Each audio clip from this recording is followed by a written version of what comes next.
We're here today to make an announcement in regards to ARCHES needle distribution programming. So we recognize the need to try and balance both the community health and safety and well-being with the health, safety, and well-being of drug users in our community.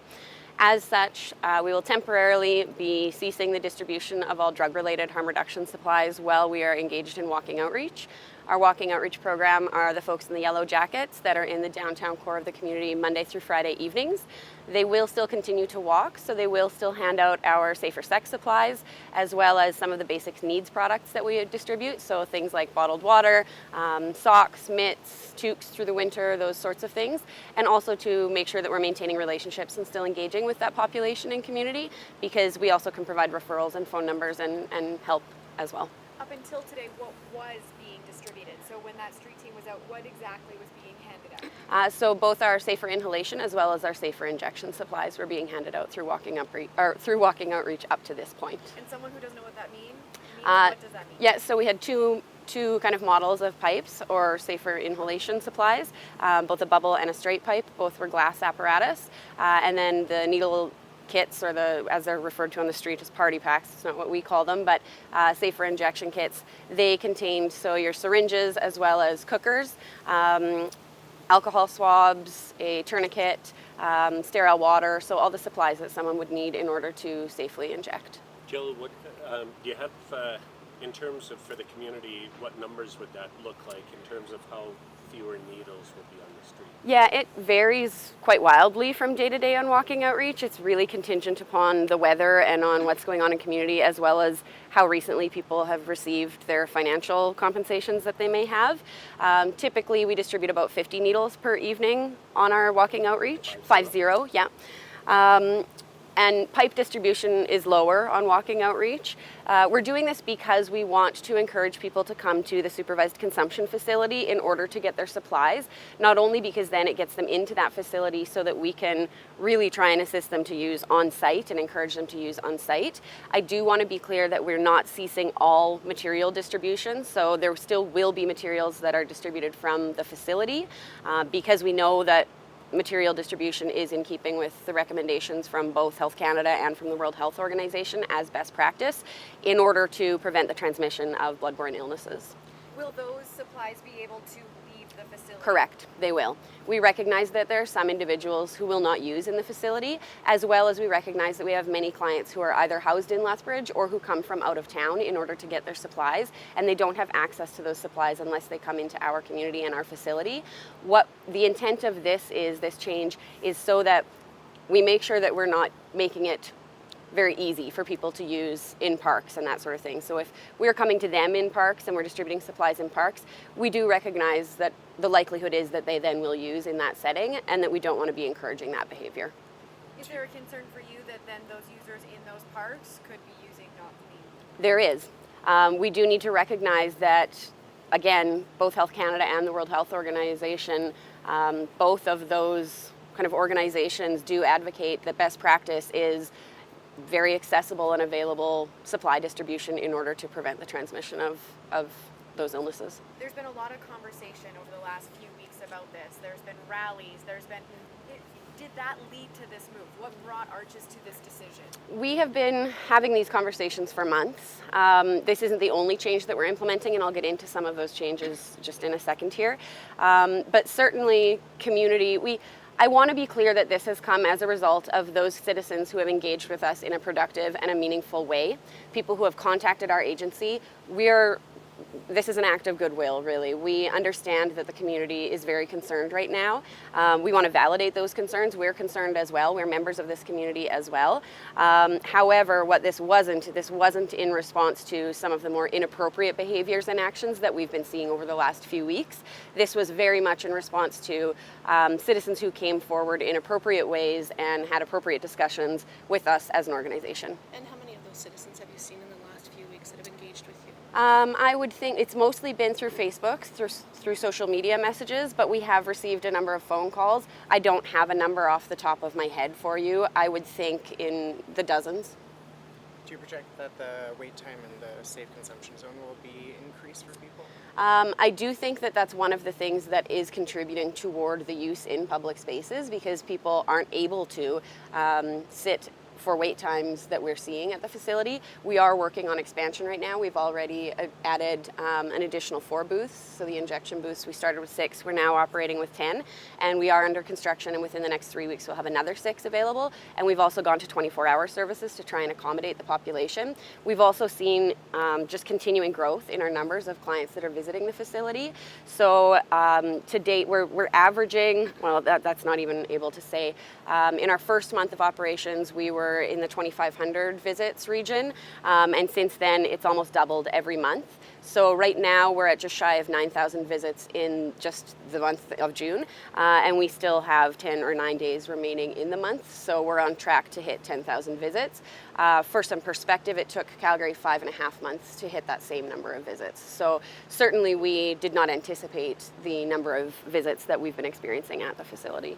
Obviously, you guys built this because you were anticipating some visits. Correct. And you said this is more than you were expecting, but how much more? Because if it took a city of Calgary the size to reach what we're at, obviously you couldn't have predicted this amount. Correct.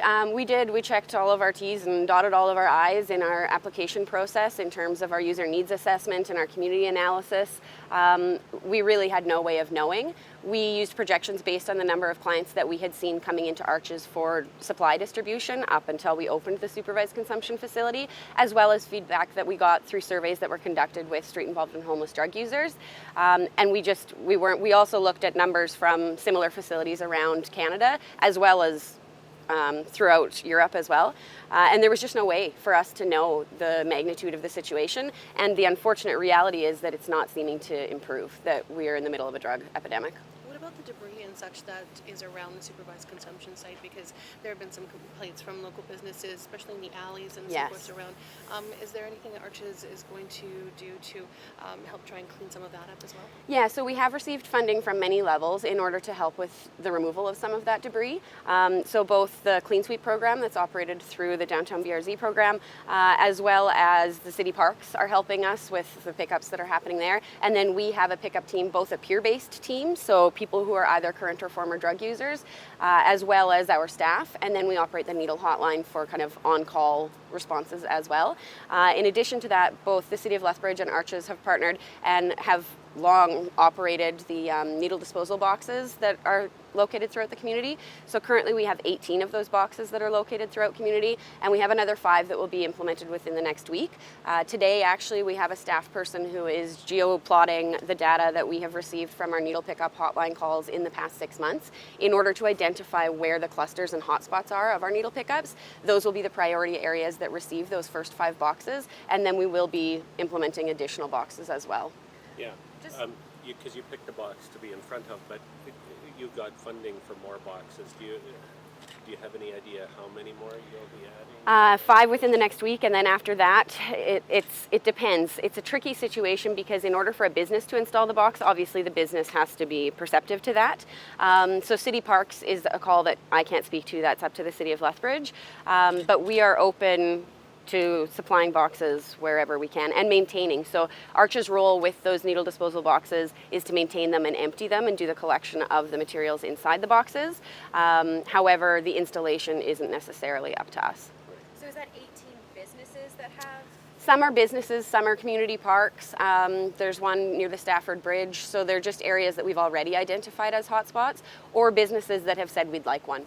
And with so much conversation going on, are you having businesses reaching out to We you? are. Are you seeing interest, and how is that community support going? We've seen an outpouring of community support, both from just citizens who want to volunteer, who want to know how they can help.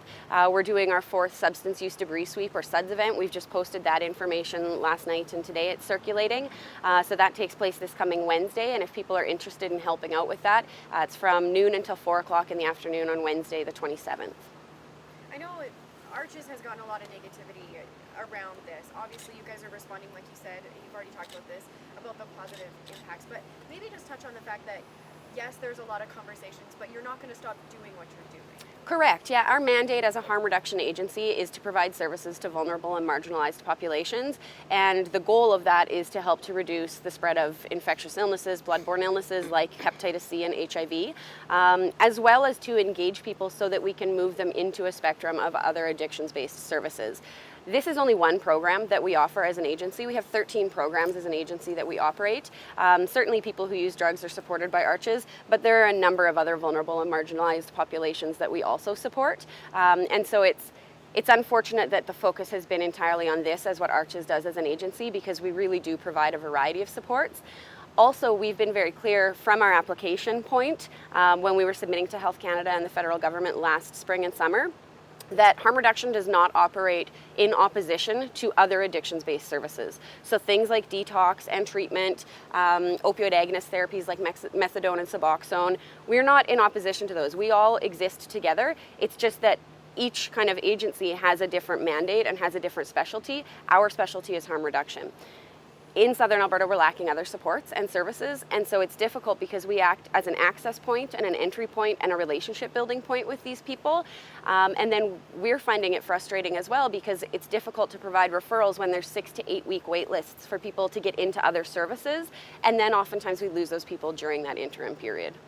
Can you, how many members are there of the street team, and how often do they go out? Which street team is it? The walking outreach team? So Yeah. the walking outreach team is led by one staff person, and then it's volunteer based aside from that. So currently we have between 15 and 20 volunteers, some who walk on a weekly basis and some who are casuals who can do fill-ins. Okay, and then they walk just throughout the day and evening? Just through the evening, yeah. So it's between 6 and 9 p.m. and it's mostly through the downtown core. They also do pick up needle debris as they walk. They always have. They will continue to do that. And even though we aren't handing out the supplies, the drug use supplies, they will still be handing out the individual sharps containers so that people have that as an option as well. Thank you. There is one other announcement too. So that was that program. Hold on, sorry. Nope, sorry. nope. Sorry. Shoot, Jill. Take two. Take two. Yep. Sorry, Jill. No, not at all. There we go. Thank you. So in addition to the changes that we're making to ARCHES Walking Outreach Program, we also are going to be changing the way that we collect our data around needle pickup and needle return rates. So we have heard community criticism and community concerns around the fact that our current response or our current return rates that we're reporting, those aren't reflective of whether a needle has been picked up in community or whether it has been dropped off at our facility. And so we will now be separating that data, and any needles that are dropped off in community will be labeled as such and weighed and recorded separately than needles that are picked up in community, so that we can see realistically where impacts are being made and where the problems are arising. Is it also too, so like, just, you know, just a needle is distributed from ARCHES. Is it labeled ARCHES?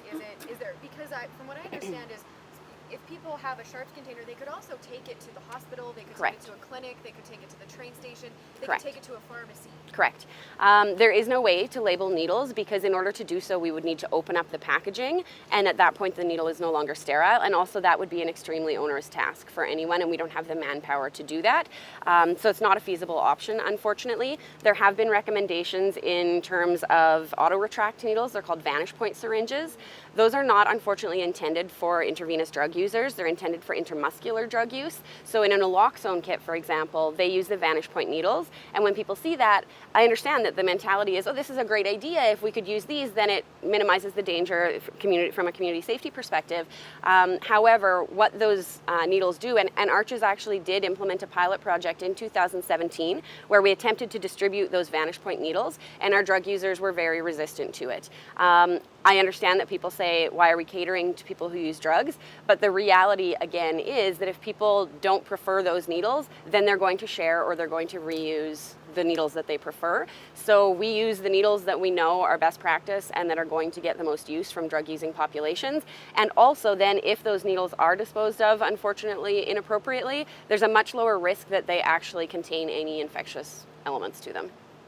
And are you finding that the number that people can call when they find a needle, are people using that because there has been so much feedback that people are finding them everywhere? Are you seeing an increase in that? We are, which is great. We want the community to use that number. We've done the best we can to advertise that number. We continue to advertise it through social media.